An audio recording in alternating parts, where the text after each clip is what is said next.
Craven Dunnill became one of the most successful tile producers in Britain. Their decorative tiles were laid in churches, houses, pubs and railway stations, including the London Underground.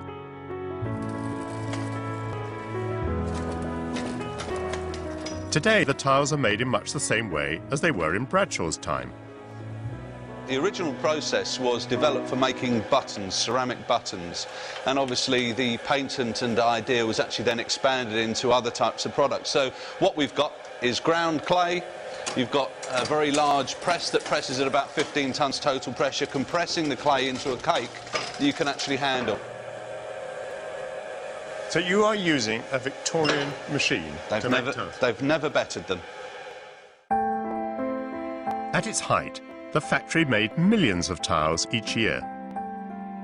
Today's tiles are still hand-finished, using the same glazes and colours as in the Victorian era.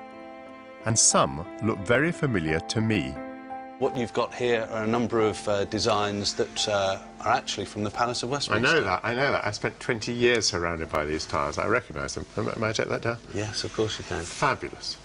High Victorian tiles. And you are making them again? We are. And if you would like to have a go at having a tile manufactured for the Palace, as we are actually in the middle of doing a major restoration project with them.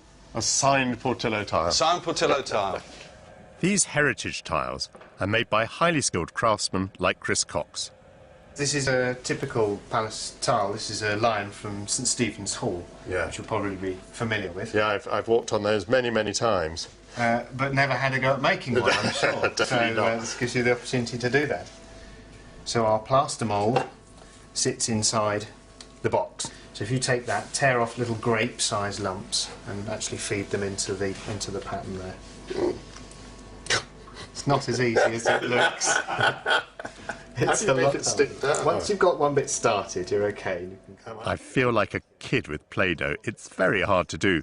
But Chris can make 40 tiles per day. Pick another bit, and you can kind of feed off that. Just keep working your way out.